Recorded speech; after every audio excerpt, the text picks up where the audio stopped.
Hello students, कैसे हैं आप। मैं उम्मीद करता हूं कि आप लोग सभी बढ़िया होंगे। स्टूडेंट्स, मैं आज आप लोगों के लिए इलेक्ट्रोस्टैटिक का L03 लेक्चर लेके आया हूं।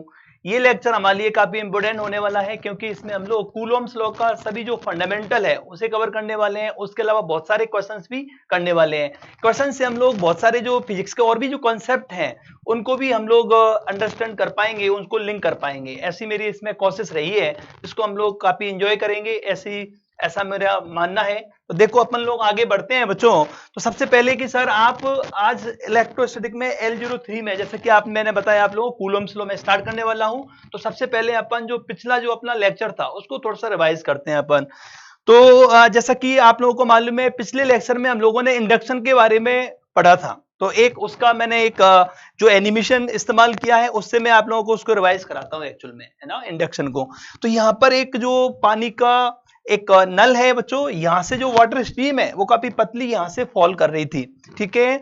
और इसके पास में हम लोग यहाँ पर एक प्लास्टिक का ग्लास पास में लेके गए हम लोग। तो यहाँ पर ये देखने को मिला कि ये सर वाटर स्ट्रीम थोड़ा सा इसकी तरफ डेविएट हो रही है, मुड़ रही है। इसका सर कारण क्या है? तो ये बच्चों अपन प्रीवियस लेक्चर में हम लोग पढ़ चुके हैं। एक्चुअल में ये जो एक प्लास्टिक का ग्लास है, इसको स्वेटर से या बाल से रगड़ा गया है। इसको रगड़ने से क्या होता है, एक्चुअल में इस पर नेगेटिव चार्ज आ जाता है भाई, ठीक है। तो मान लीजिए जैसे इस प्लास्टिक गिलास पर ये नेगेटिव चार्ज आ जाएगा कि सर इससे क्या होगा। एक्चुअल में क्या होता है, ये वाटर स्ट्रीम है, ओवरऑल अपन इसको न्यूट्रल मान सकते हैं, ठीक है। बट इस पर जब एक बार नेगेटिव चार्ज आ जाएगा प्लास्टिक के गिलास के ऊपर, तो ये वाटर स्ट्रीम भले ही न्यूट्रल है तब भी इसको अपनी तरफ अट्रैक्ट कर सकता है ड्यू टू इंडक्शन इफेक्ट। ये हम लोग पढ़ चुके हैं कि जो इसके जगह अपन यहाँ पर कॉम्ब भी इस्तेमाल कर सकते हैं कि कॉम्ब को जब बालों से रगड़ते हैं तो कॉम्ब पर भी नेगेटिव चार्ज आ जाता है। तो कॉम्ब भी इस तरह एक जो थिन वाटर स्ट्रीम को अपनी तरफ अट्रैक्ट करेगा। ये आप एक्सपेरिमेंट घर पे कर सकते हैं, मैंने भी किया हुआ है, मैंने कॉम्ब के साथ किया था। तो आप जो कॉम्ब से मैंने ये बिल्कुल 100% ऑब्जर्व किया हुआ है और होना भी चाहिए ऐसा इंडक्शन की वजह से। क्योंकि अपन ने प्रीवियस लेक्चर में पढ़ा था कि इंडक्शन की वजह से ही एक कॉम्ब डस्ट पार्टिकल को या जो पेपर पीस को अपनी तरफ अट्रैक्ट करता है।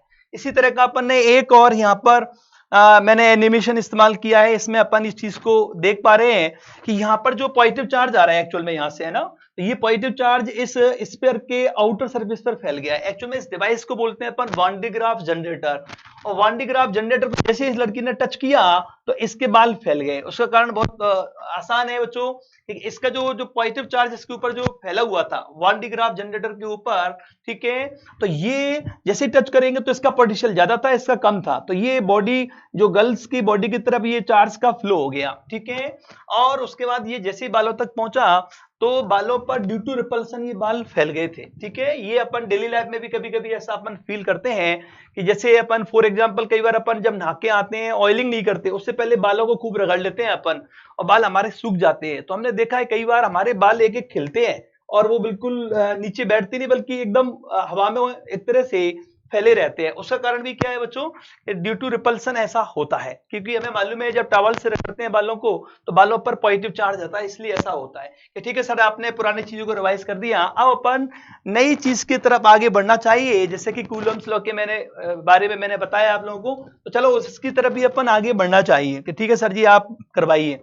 तो कूलम्स लॉ, एक्चुअल में कूलम्स लॉ एक फंडामेंटल लॉ है जो कि चार्जेस के बीच फोर्स कितना होता है उसके बारे में हमें इंफॉर्मेशन प्रोवाइड करता है कि सर कैसे क्या। देखो बच्चों, तो सबसे पहले तो इसके बारे में जो यहाँ पर क्या होता है उसके बारे में मैंने लिखा हुआ है, जैसे कि ये जो इसके अकॉर्डिंग इलेक्ट्रोस्टैटिक फोर्स होता है between two point charge is directly proportional to product of point charge and inversely proportional to square of distance between them. जैसे फॉर एग्जांपल अपन यहाँ पर दो चार्ज यहाँ पर अपन ने ले रखे हैं जो कि वैक्यूम और एयर में अपन ने दिखा रखे हैं। दोनों के बीच का डिस्टेंस कितना है कि सर R दिखाया हुआ है। मान लीजिए इन पर जो चार्ज का जो वैल्यू है बच्चों उसको अपन ने मान लीजिए इधर मान लेते हैं अपन Q1 इस पर, और इस पे भी क्या मान लिया अपन ने, इस पे मान लिया Q2, R डिस्टेंस पर है। तो इसके अकॉर्डिंग जो कूलम फोर्स होगा तो उसका जो वैल्यू कितना होगा, जैसे कि अभी आपको बताया था कि सर ये जो दोनों चार्जेस का जो प्रोडक्ट होता है उसके प्रोपोर्शनल टू होता है और दोनों के बीच की जो डिस्टेंस है उसके स्क्वायर के इनवर्सली। तो ये इस प्रकार अपने पास आ गया है जो कि अपन ने लिख भी रखा है। एक्चुअल में जो कूलम फोर्स के 3 नाम होते हैं, कूलम फोर्स और उसके अलावा इलेक्ट्रोस्टैटिक फोर्स, इलेक्ट्रिक फोर्स भी इसको बोल सकते हैं। ठीक है सर, तो यहाँ पर एक कांस्टेंट आएगा, तो ये जो कांस्टेंट है, ठीक है, के Q1 Q2 upon are square, इसे बोलते हैं अपन इलेक्ट्रोस्टैटिक कांस्टेंट बोल सकते हैं भाई। और इसको जब अपन और भी रिप्लेस कर सकते हैं 1/4 पाई एप्सिलॉन नॉट, मतलब अनदर कांस्टेंट के टर्म में इस प्रकार अपन इसको लिख सकते हैं कि ठीक है सर। तो ये एक फंडामेंटल फॉर्मूला आया जो कि किसके लिए एप्लीकेबल होगा, ये फॉर्मूला अपना एप्लीकेबल होगा एयर और वैक्यूम के लिए। इसको मैं इक्वेशन नंबर 1 लिख देता हूं कि ये हमें आगे काम में आएगी इक्वेशन। सर इसके बारे में थोड़ा सा आप चीजों को और एक्सप्लेन कीजिए। एक्चुअल में जो अपना एप्सिलॉन नॉट है, इसे अपन बोलते हैं इलेक्ट्रिक परमिटिविटी बोलते हैं बच्चों, इलेक्ट्रिक परमिटिविटी ऑफ वैक्यूम बोलते हैं, इलेक्ट्रिक परमिटिविटी। तो परमिटिविटी ऑफ वैक्यूम और एयर भी बोल सकते हैं अपन, क्योंकि वैक्यूम एयर लगभग एक जैसे ही होते हैं अप्रोक्सीमेट। तो ये एप्सिलॉन नॉट का सर इसका वैल्यू कितना होता है, तो एप्सिलॉन नॉट का जो वैल्यू होता है 8.85 और इंटू 10⁻⁻12। और यूनिट की बात करें अपन, यहां से यूनिट की बात करें तो इधर इसको ले जाएंगे तो यहाँ कूलम का square upon newton metre square हो जाएगा, तो coulomb square upon newton into metre square बनेगा यहां से। तो ये कि सर इलेक्ट्रिक परमिटिविटी, ठीक है, ये एक कांस्टेंट होता है बच्चों, जो कि यहाँ पर एक जब प्रोपोर्शनलिटी को अपन हटाते हैं तब मिलता है। इसके बारे में अभी थोड़ा सा और मैं एक्सप्लेन करूंगा, चलो अभी एक्सप्लेन करता हूं पहले। तो बच्चों एक्चुअल में कि सर किस बात की परमिटिविटी, एक्चुअल में यहां पर परमिटिविटी का जो मतलब है इलेक्ट्रिक पोलराइजेशन से रिलेटेड है ये। एक्चुअल में कोई भी जो मीडियम होता है वो अनदर चार्ज उसके पास में आता है तो मीडियम क्या होता है, इलेक्ट्रिकली पोलराइज हो जाता है, मतलब उससे प्रभावित होता है, उससे अफेक्ट होता है। जैसे कि हमें मालूम है, जैसे कोई भी एक बॉडी है, ठीक है, वो न्यूट्रल बॉडी है मान लीजिए ना, उस पर कोई एक्स्ट्रा चार्ज नहीं है। जब उसके पास में हम लोग अनदर कोई चार्ज बॉडी लेके आते हैं तो उस पर क्या होता है, चार्ज रीडिस्ट्रीब्यूट हो जाता है, मतलब एक तरफ नेगेटिव इकट्ठा हो जाता है, दूसरी तरफ क्या पॉजिटिव इकट्ठा हो जाता है, इसे बोलते हैं इलेक्ट्रिकली पोलराइज होगी ये बॉडी। ठीक है, तो जिनके लिए ये जो वैल्यू ज्यादा होती है, एप्सिलॉन नॉट की वैल्यू है ना, हर मीडियम के लिए अलग अलग होती है। ठीक है, तो वो ज्यादा पोलराइज होता है, इलेक्ट्रिकली पोलराइज ज्यादा होता है, मतलब उसमें चार्ज का जो रीडिस्ट्रीब्यूशन है बच्चों वो ज्यादा होता है। वो अपने पास और आगे मतलब ये क्लियर होगा जैसे जैसे अपन आगे बढ़ेंगे। ठीक है सर जी, तो ये सबसे लीस्ट वैल्यू डिफाइन की गई स्टैंडर्ड अपन ने वैक्यूम के लिए साइंटिस्ट लोगों ने डिफाइन कर रखी है। जब इस वैल्यू को यहां पुट करोगे आप तो के एक्चुअल में इलेक्ट्रोस्टैटिक कांस्टेंट, जैसे कि मैंने इसको अपन जैसे ग्रेविटेशनल कांस्टेंट होता है ना, उसके ये इक्विवेलेंट जैसा है एक तरह से इलेक्ट्रोस्टैटिक में इसका रोल, ठीक है, जो ग्रेविटेशन में कैपिटल जी का होता है वैसे ही रोल इसका के का है। तो इसको अपन बोल सकते हैं इलेक्ट्रोस्टैटिक कांस्टेंट, इलेक्ट्रोस्टैटिक कांस्टेंट। तो इसका जो वैल्यू है बच्चों के, जब यहां पुट करेंगे अपन ये इसकी जगह वैल्यू, ठीक है, तो एप्सिलॉन का वैल्यू पुट कर तो ये अप्रोक्सीमेट आता है 9 इंटू 10⁻⁹। और यूनिट क्या बनेगा यहां से देख सकते हैं अपन, इसको अकेला बनाए अपन एफ आर स्क्वायर को इधर ले जाए तो न्यूटन मीटर स्क्वायर, उससे डिवाइड करेंगे तो क्या बनेगा कि sir newton metre square upon क्या आएगा, कूलम स्क्वायर। तो ये एक फंडामेंटल सा लॉ है बच्चों। ठीक है, तो इसको कि सर ये मालूम है, हमने प्रीवियस क्लासेज में भी इसका जिक्र हो जाता है। तो अभी इसके बारे में अपन और चीजें धीरे धीरे आगे बढ़ेंगे कि ठीक है सर जी ये हो गया। अब बात आती है कि सर आपने यहाँ वैक्यूम के लिए डिफाइन कर रखा है, इन एयर वैक्यूम के लिए ये कांस्टेंट वगैरह, और आपने बताया कि हर मीडियम अलग अलग तरीके से इलेक्ट्रिकली पोलराइज होता है, मतलब चार्ज का उसमें जो एक तरह से अक्यूमुलेशन होता है, वन साइड नेगेटिव इकट्ठा हो जाएगा तो दूसरी साइड में क्या होगा, पॉजिटिव इकट्ठा हो जाएगा। तो ये हर मीडियम अलग अलग तरीके से इलेक्ट्रिकली पोलराइज होता है, तो इसका मतलब हर मीडियम के लिए इसका वैल्यू अलग होता होगा तो फोर्स भी अलग आएगा डेफिनेटली। तो अदर मीडियम में फोर्स कितना होगा उसकी तरफ हम लोग आगे बढ़ते हैं। तो इन दोनों चार्जेस को इतना ही डिस्टेंस मेंटेन करते हुए हम लोग अदर मीडियम में, जैसे अपन वाटर मान सकते हैं, कोई ऑयल मान सकते हैं, उसकी तरफ हम लोग सबमर्ज करने वाले हैं। तो पहले ये हमें इक्वेशंस डायरेक्ट काम आएगी तो मैं लिख लूंगा इसे। तो अदर मीडियम में अपन देखते हैं क्या इफेक्ट आएंगे। तो जैसे कि अपन बात करें बच्चों, पहले तो इसको अपन ने गायब कर दिया बच्चों। आजकल टेक्नोलॉजी देखिए आप लोग, मतलब किस तरह अलग अलग इफेक्ट आते हैं। हमारी भी कोशिश है कि आप लोगों के सामने बढ़िया बढ़िया इफेक्ट लेके आए, ठीक है, उससे थोड़ा इंटरेस्टिंग लगता है कि ठीक है सर जी समझाइए अब आगे। अदर मीडियम में जैसे कि मैंने बताया आप लोगों को कि हम लोग डिस्टेंस उतना ही मेंटेन करेंगे, बट अपन इसको सबमर्ज करने वाले हैं। जैसे यहाँ पर ये मान लीजिए कोई लिक्विड हो सकता है, ठीक है बच्चों, इनको अपन डाइलेक्ट्रिक मीडियम भी बोलते हैं, ठीक है, जो अनदर चार्ज की प्रेजेंस से आप इलेक्ट्रिकली पोलराइज हो जाते हैं, जिसमें चार्ज एक तरफ नेगेटिव एक तरफ पॉजिटिव इकट्ठा हो जाता है। तो ये एक डाई इलेक्ट्रिक मीडियम है या कोई लिक्विड है, और आर डिस्टेंस पर अपन वापस से ले गए उन्हीं चार्जेस को अपन ने यहां पर, जैसे मान लिए ये Q1 ये Q2, और अपन ने आर डिस्टेंस पर मेंटेन रखते हुए उनको इधर ले गए। अब क्या होगा, तो यहां पर जो नेट फोर्स लगेगा, बिकॉज ये जो बच्चों मीडियम है, मीडियम भी इलेक्ट्रिकली पोलराइज हो चुका है, उसकी वजह से अब इस पर फोर्स इसका भी लग रहा था और मीडियम की वजह से भी, तो नेट फोर्स आपका थोड़ा कम हो जाता है, ठीक है। और नेट जो फोर्स आएगा उसको अपन ने एफ मीडियम नाम दिया हुआ है। तो एफ मीडियम कितना आएगा सर बताइए। तो एफ मीडियम अपन इसको लिख सकते हैं, जैसा कि मैंने बताया कि हर मीडियम के लिए एप्सिलॉन का वैल्यू अलग अलग होता है। तो कितना आएगा कि सर ये आना चाहिए, जैसा कि आपने बताया था 1/4 पाई एप्सिलॉन मीडियम, वहां एप्सिलॉन नॉट था वैक्यूम के लिए, यहां पर एप्सिलॉन मीडियम के अदर मीडियम की बात हो रही है इसलिए। और Q1 Q2 अपॉन क्या आएगा कि सर आर स्क्वायर। इसको इक्वेशन नंबर 2 दे देते हैं अपन, कि वैक्यूम के लिए अपन ऑलरेडी पढ़ चुके हैं, ये मीडियम की बात हो रही है, तो क्यों ना दोनों को कंपेयर किया जाए। तो यहां पर क्या आएगा कि सर इक्वेशन नंबर 2/1 कर देते हैं अपन, 2/1। तो क्या बनेगा कि सर यहां पर अपन बात करें मतलब, तो एफ मीडियम अपॉन एफ, ये आ जाएगा बच्चों कि ठीक है सर जी कोई दिक्कत नहीं है।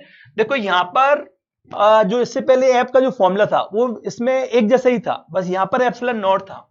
तो एफ मीडियम के इनवर्स डायरेक्शन में, अपोजिट डायरेक्शन में अपने क्या है बच्चों, एप्सिलॉन मीडियम है, तो ये एप्सिलॉन मीडियम तो यहां आएगा, और एफ के अपोजिट, एफ नीचे है तो उसका एप्सिलॉन नॉट ऊपर आएगा, और बाकी की चीजें तो कट जाएंगी क्योंकि इक्वेशन 1 में कोई अंतर नहीं था, यहाँ एफ था यहाँ एप्सिलॉन नॉट था, और ये 4 पाई Q1 Q2 आर स्क्वायर तो दोनों में एक जैसा था, तो कट जाएगा, डिवाइड करने पर क्या होंगी, रिमेनिंग चीजें कट जाएंगी, ठीक है। केवल इसका जो अपोजिट डायरेक्शन में ये था नीचे की तरफ एप्सिलॉन, वो बचेगा यहाँ पर, और ये नीचे है तो इसका ऊपर पहुंच जाएगा, कि वो सिंपल डिवीजन से हमें सर समझ में आ रहा है, और चीजें कट जाएंगी।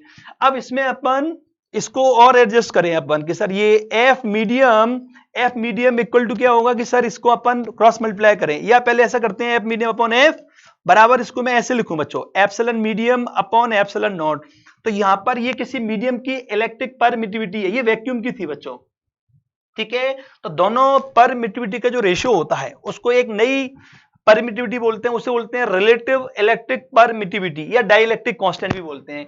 इस डाइलेक्ट्रिक मीडियम के लिए एक नया कांस्टेंट डिफाइन कर सकते हैं, तो उसको डिनोट करते हैं अपन 1/, ये एक्चुअल में इसका जो ये रेशियो है उसको एप्सिलॉन आर, रिलेटिव है एक्चुअल में, है ना, इसलिए। तो यहां पर ओवरऑल अपन बात करें तो एफ मीडियम कितना आ गया कि सर इसको मल्टीप्लाई कर दो आप, तो ये इसको यहां मल्टीप्लाई करेंगे तो कितना कि सर अदर मीडियम में जो इलेक्ट्रोस्टैटिक फोर्स है या कूलम फोर्स है वो एप्सिलॉन आर टाइम्स कम हो जाएगा। ये कम हो गया बच्चों एप्सिलॉन आर टाइम्स, क्योंकि एप्सिलॉन आर का जो वैल्यू होता है ना बच्चों, वो एक्चुअल में 1 से ग्रेटर देन आता है अदर मीडियम्स के लिए। सबसे लीस्ट किसके लिए होता है, सबसे लीस्ट आपके वैक्यूम के लिए होता है, ठीक है। ये आ गया, तो यहां पर मैंने आपको यहाँ साइड में लिख भी देता हूं वापस से यहाँ पे। तो मैं जैसे कि मैंने बताया आप लोगों को कि यहां पर जो अपना एप्सिलॉन आर है इसे बोलते हैं अपन रिलेटिव इलेक्ट्रिक परमिटिविटी बोलते हैं बच्चों, रिलेटिव इलेक्ट्रिक परमिटिविटी, ये परमिटिविटी।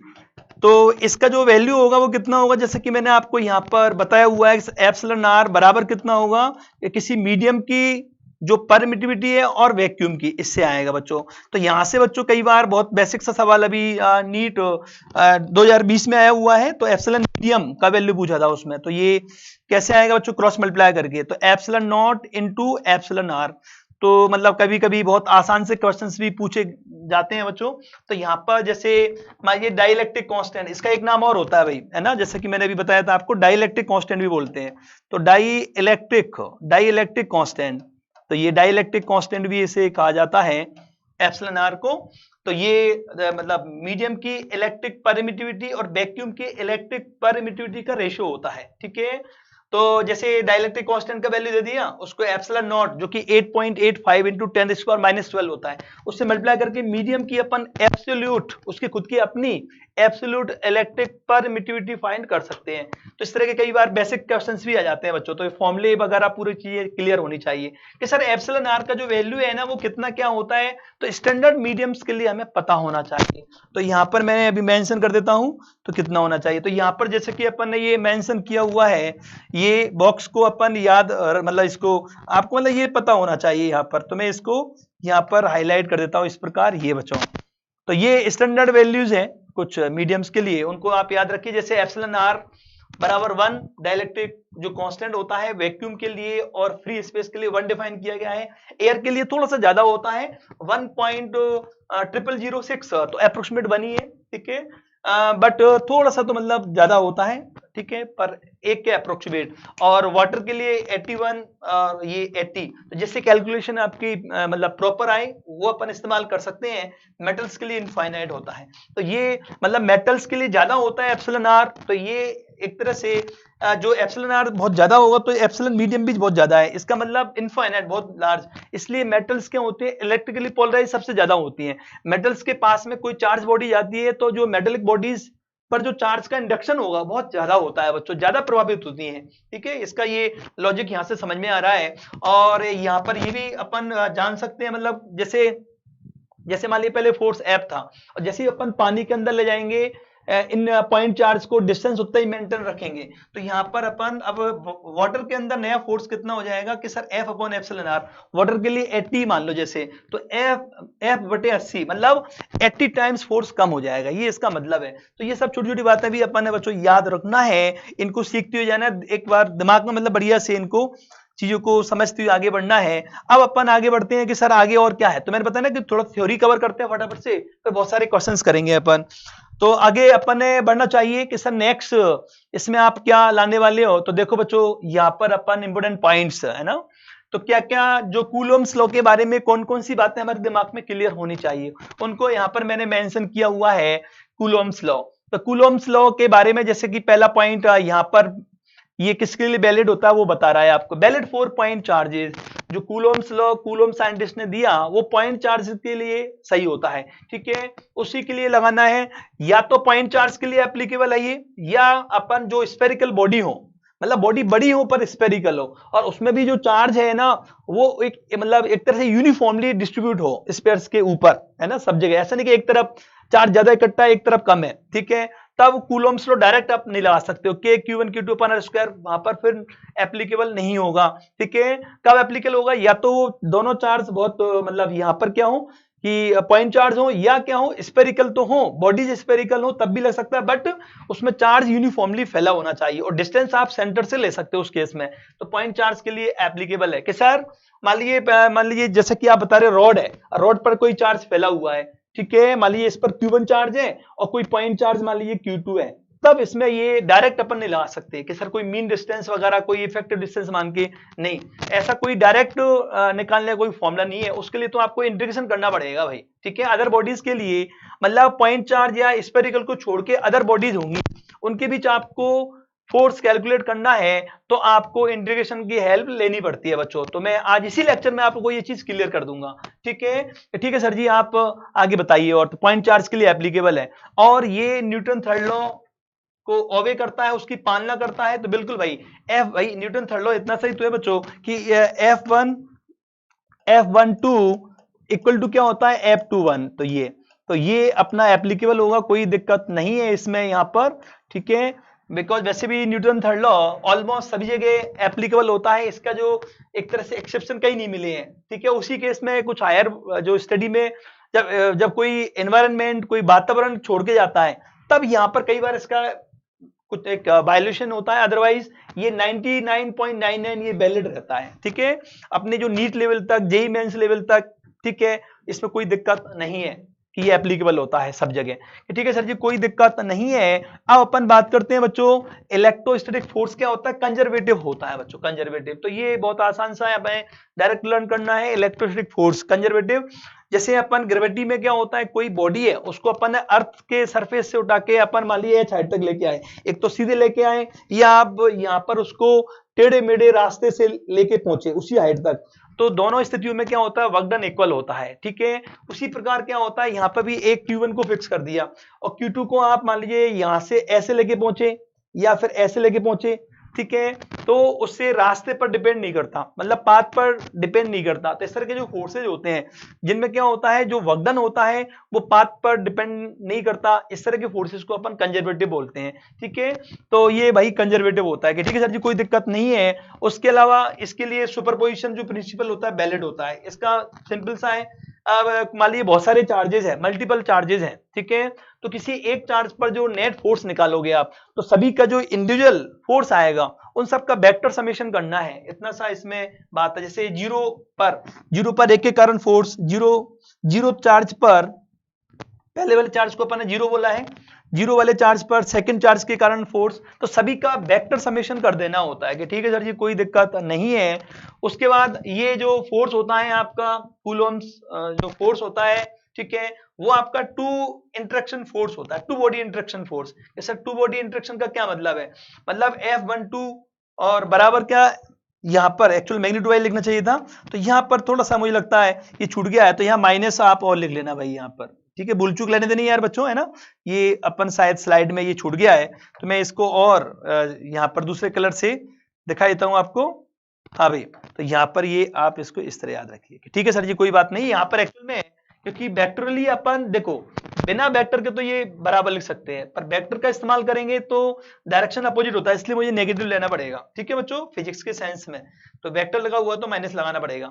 तो ये जो फोर्सेज होते हैं वो क्या होता है बच्चों, जो थर्ड चार्ज है उस पर डिपेंड नहीं करते। कि सर इसको थोड़ा और एक्सप्लेन करो बच्चों, तो मैं इसको आप लोगों को एक्सप्लेन कर देता हूं बच्चों। जैसे अपन इसको ऐसे मानिए बच्चों, जैसे मान लीजिए पहले यहां पर कोई चार्ज Q1 है, ये Q1, और ये चार्ज यहां पर Q2 है। अब मान लीजिए ये Q2 Q1 पर कितना 10 न्यूटन फोर्स लगा रहा है, मतलब यहां पर कितना बच्चों कि एक पर दो के कारण, इसको F12 बोलते हैं बच्चों। एक पर मतलब force on first charge due to second charge F12, ये मान लीजिए कितना अपन ने सपोज किया कि सर 10 न्यूटन मान लिया आपने, ये 10 न्यूटन।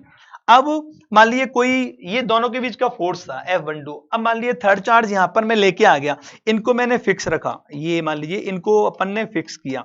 अब मान लीजिए मैं यहां पर लेके पहुंच गया, इधर Q3 चार्ज लेके पहुंच गया, तो इसकी वजह से क्या होगा, अभी भी इन दोनों के बीच जो फोर्स है F12 उतना ही रहेगा। हाँ ये बात अलग है कि इस पर एक एडिशनल फोर्स और लगने लगेगा। इस पर कौन सा लगने लगेगा, जैसे इस पर बात करें अपन, तो इस पर एक F13 मतलब एक पर 3 के कारण भी एक नया फोर्स लगने लगेगा, मान लीजिए वो 5 न्यूटन है।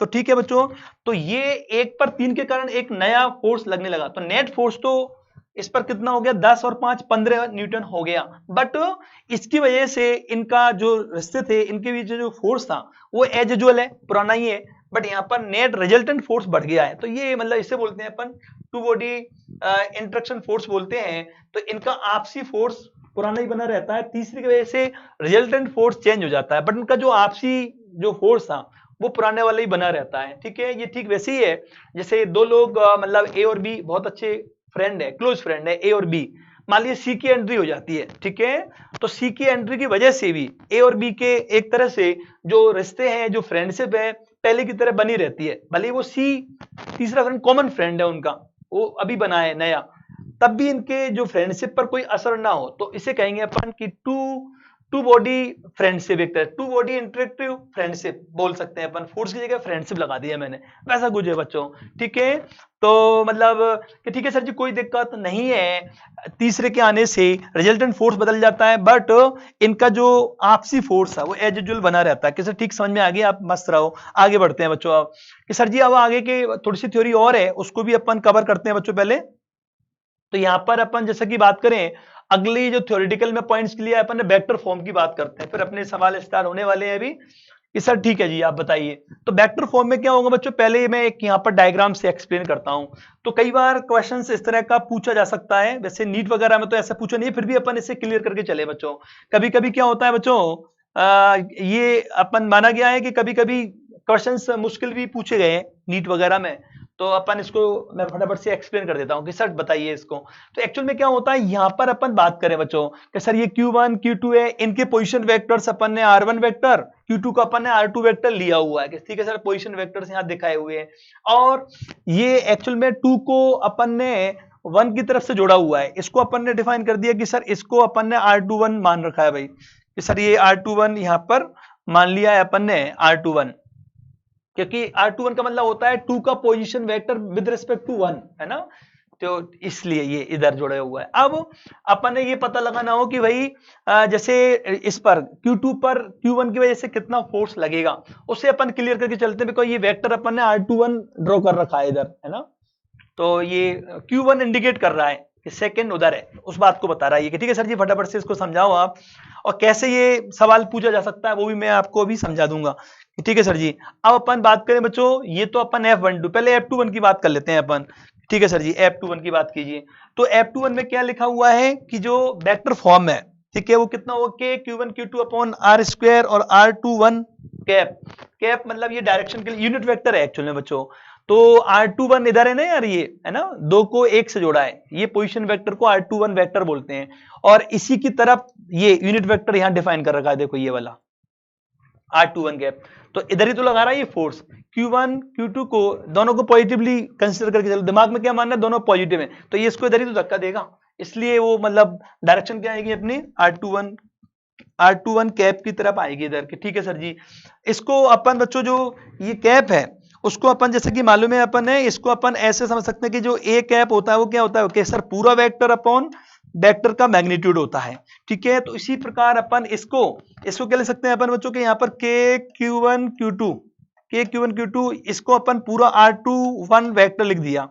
अब वेक्टर के मैग्नीट्यूड कितना होगा, देखो ये इसका जो मैग्नीट्यूड है, इसकी जो लेंथ है वो तो R के बराबर मानते हैं अपन, तो R तो अपॉन R आएगा, और R स्क्वायर पहले से था तो यहां पर अपन R क्यूब कर सकते हैं। तो ये भी एक फॉर्म है कि सर इसको इस्तेमाल कैसे करना है, सर ये बताओ आप। ये तो आपने लिख दिया, सवाल कैसे पूछा जा सकता है, कैसे इस्तेमाल करना है, वो भी मैं क्लियर कर देता हूं। एक्चुअल में R21 का जो मतलब है ना, पहले वो क्लियर कर देता हूं R21 का।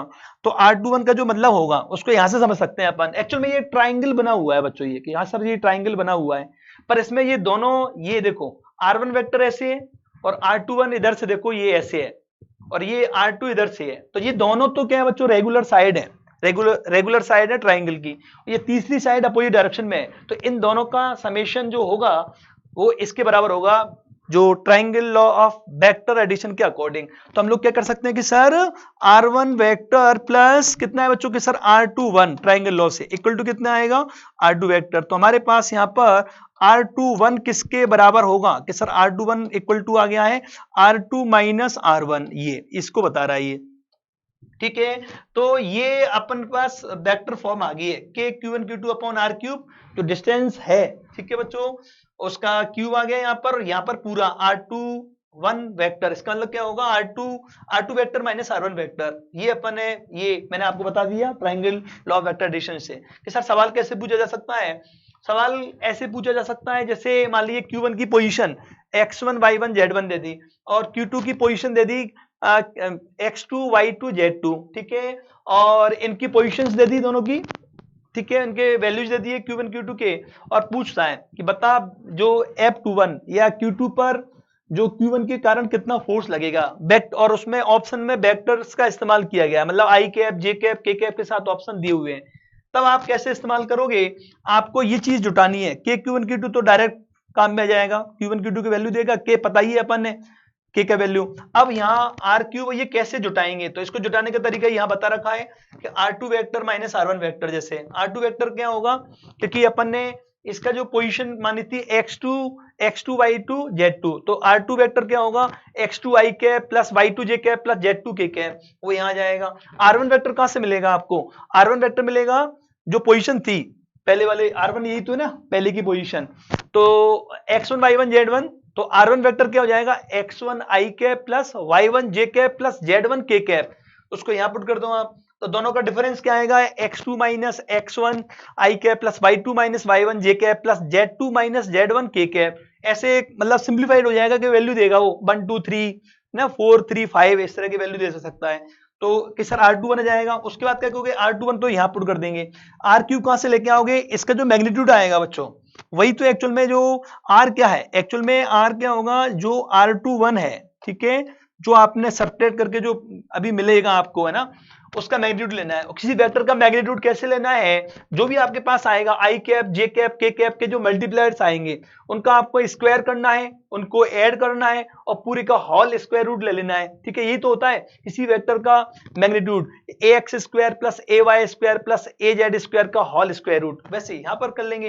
तो ये चीजें मतलब आपको मैथोलॉजी क्लियर होना चाहिए बच्चों, रटना नहीं है पर चीजों को, बस आपने ये फॉर्मूला लर्न किया, फिर R21 का मतलब R2 vector minus R1 vector होगा, इन्हें कैसे प्राप्त करना है, ठीक है, वो बता दिया, और मैग्नीट्यूड लेके आ जाएगा, पुट कर दो। तो इसको मैं डायरेक्ट लिख देता हूं, ये इसी जैसे ये अपन ने समझा वैसे इसको भी अपन एक्सप्लेन कर सकते हैं। तो इसको अपन डायरेक्टली लिख लेते हैं कि सर K Q1 Q2 और इसका जो यूनिट वेक्टर क्या होता है, पूरा वेक्टर, तो यहां हो जाएगा R12 अपॉन इसका मैग्नीट्यूड भी R के बराबर होगा तो R क्यूब आ जाएगा। ठीक है, क्योंकि R21 ये है और R12 इधर होगा, पर दोनों का मैग्नीट्यूड तो बराबर ही होगा ना, डिस्टेंस तो होती है यार, इसलिए। ठीक है सर जी, कोई दिक्कत नहीं है। थोड़ा सा इसका आप याद रखिए जो तरीका मैंने बताया कि कैसे आपको ये जुटाना है।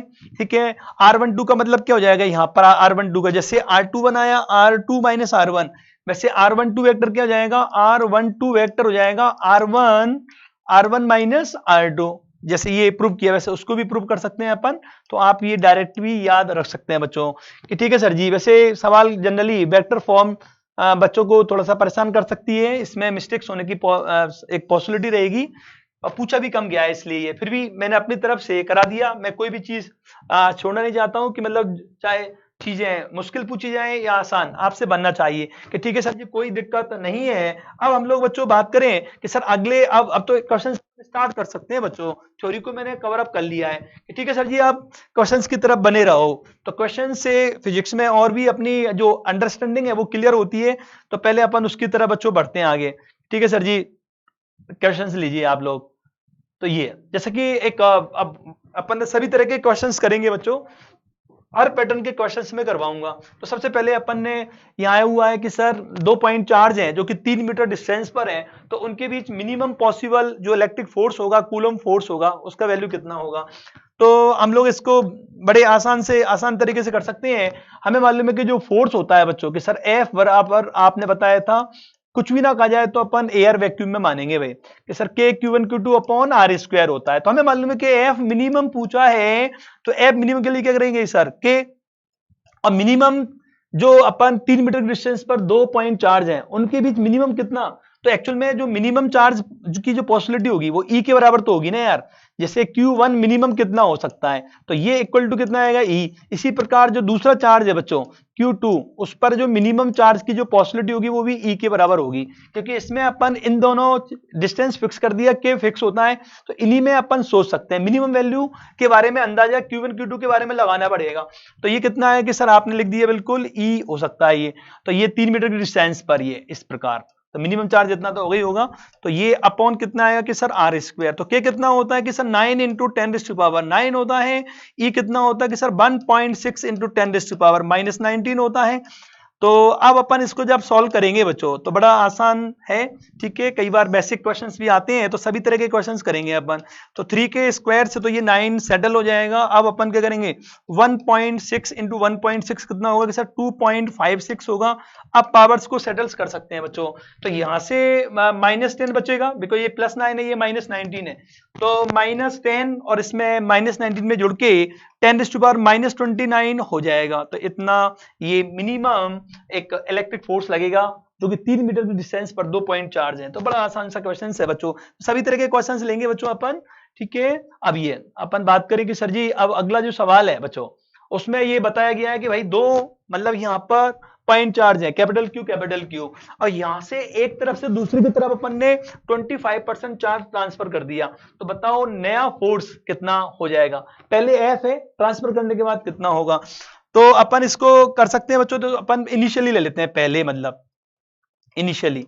तो इनिशियली बात करें अपन कि सर इनिशियली आप लिख दीजिए, तो यहां पर क्या आएगा कि सर इनिशियली बात करें अपन तो F बराबर कितना है कि सर F बराबर था K into Q upon R square, ये था बच्चों ये क्वेश्चन 1। अब फाइनली बात करें या फाइनली बाद में आफ्टर जब अपन ने चार्ज ट्रांसफर कर दिया तो फाइनली कितना होगा कि नया फोर्स अपन मान लीजिए F डैश मान लेते हैं बच्चों, नया फोर्स है ना, पूछा कि नया फोर्स कितना होगा, तो डेफिनेटली 25% यहां से ट्रांसफर कर दिया, तो 25% का मतलब कितना होता है, 25% का मतलब कितना होगा, 25% का मतलब होगा कि सर ये होगा आपका मतलब 25/100।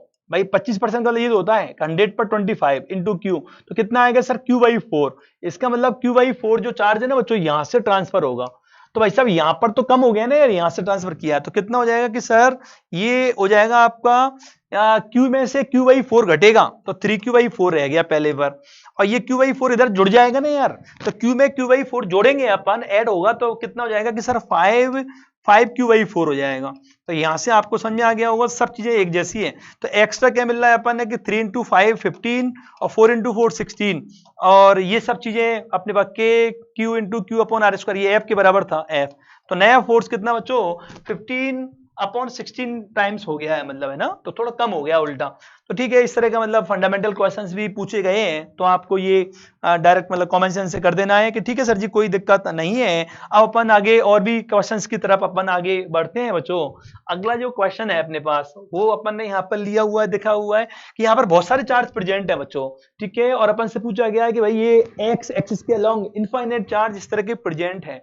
हमें क्या फाइंड करना है, आपको फाइंड करना है कि ओरिजिन पर जो चार्ज प्रेजेंट है कैपिटल क्यू, उस पर फोर्स कितना लगेगा इसके ऊपर इन सब की वजह से। तो यहां पर अपन इसको कैसे डील कर सकते हैं, तो हम लोग बच्चों इसको डील कर सकते हैं ऐसे। भाई देखो अब इस पर नेट फोर्स निकालना है अपन ने, तो नेट फोर्स ये इसको इधर रिपेल करेगा, ये बिल्कुल सर करेगा, ये भी इसको इधर रिपेल करेगा, ये तो सभी रिपेल करेंगे, तो सबका अपन ने ऐड करना है। तो नेट फोर्स कैसे आएगा, तो यहां पर अपन लिख सकते हैं कि सर रिजल्टेंट फोर्स, तो ये अपने पास रिजल्टेंट फोर्स की बात करें अपन, तो रिजल्टेंट फोर्स कितना आएगा कि सर एफ नेट जो आएगा, तो जैसे इसकी वजह से इस पर कितना लगेगा, तो ये लगेगा अपना बच्चों K × Q अपॉन डिस्टेंस। तो इस वाले चार्ज से डिस्टेंस कितना है कि सर 2 मीटर होगी, बिकॉज इसका x बराबर 0 है कोऑर्डिनेट, इसका x बराबर 2 है, तो यहां पर क्या आएगा 2 का स्क्वायर आ जाएगा। वैसे ये दूसरा, इसकी वजह से इस पर कितना लगेगा कि sir K × Q upon distance कितना आएगा, इन दोनों के बीच डिस्टेंस 4 है, तो यहां आएगा 4 का स्क्वायर आ जाएगा। और यहां पर ये इससे अब इसकी वजह से भी लगेगा, इस पर नेट फोर्स निकालना है अपन ने, तो ये भी इसको रिपेल करेगा, ठीक है, तो कि दोनों पर पॉजिटिव चार्ज मान के चल रहे हैं अपन, क्योंकि उसने यहां पर बता रखा है पॉजिटिव ही है ये, और दोनों के बीच कितना 8 मीटर डिस्टेंस है, तो K × Q अपॉन 8 का स्क्वायर आएगा। तो ये इस तरह सीरीज बनती जाएगी बच्चों ये। तो यहां पर अपन देखे कॉमन ले अपन K capital Q × small q कितना आएगा सर 1/4, और 4 का स्क्वायर कितना आएगा 1/16 आएगा, 8 का स्क्वायर कितना आएगा 1 ये जाएगा 64, 8 का स्क्वायर 64, इस तरह का सीरीज। तो इसमें तो अभी और कॉमन आ सकता है कि सर बिल्कुल कॉमन आ सकता है K Q ये आ जाएगा 1/4, अपन कॉमन ले लेते हैं इधर, तो यहाँ क्या बचेगा कि सर 1, और यहाँ पर क्या बचेगा सर कि 1/4 कॉमन लेंगे, 1/4 बचेगा यहाँ पर, और यहाँ पर 1/16। तो ये बच्चों इस तरह की सीरीज है ये, इसको बोलते हैं, देखो यहाँ पर एक ध्यान देने वाली बात ये है, 1 को 1/4 से मल्टीप्लाई करें तो ये आएगा, और 1/4 से वापस मल्टीप्लाई करें 1 कितना आएगा 16। तो इस तरह की कोई यदि जो अगला टर्म है, ठीक है, वो किसी नंबर से मल्टीप्लाई करने पर आ रहा है, तो इसे बोलते हैं अपन ज्योमेट्रिक प्रोग्रेशन सीरीज बोलते हैं। तो ये मैथमेटिक्स में हम लोग पढ़ते हैं इस तरह की चीजों को, तो मेडिकल स्टूडेंट को थोड़ा सा ये याद रखना है, ठीक है, ये चीज उनके लिए अभी बच्चों ये नहीं हो सकती है। तो यहाँ पर मैं यहाँ पर जो समेशन होता है इस तरह का समेशन, जैसे ए है, ठीक है, और AR² तो इसमें आप देख सकते हैं कि ये जो पहला टर्म A है, तो दूसरा R से मल्टीप्लाई करने पर AR आ गया, फिर इसको AR को वापस R से मल्टीप्लाई किया AR², ठीक है। तो इस जो जिस नंबर से मल्टीप्लाई करने पर आगे का टर्म आता है उसे बोलते हैं कॉमन रेशियो, है ना, इसे बोलते हैं फर्स्ट टर्म, ठीक है। और इस सीरीज को बोलते हैं अपन ज्योमेट्रिक प्रोग्रेशन बच्चों, ज्योमेट्रिक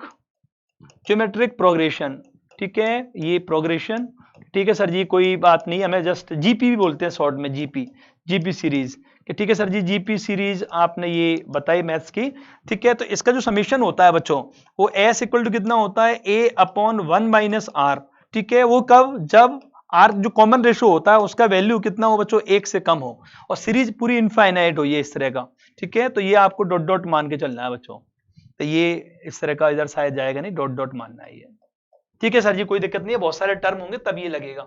तो यहाँ पर इसको मैं अप्लाई कर रहा हूँ बच्चों इसको, है ना।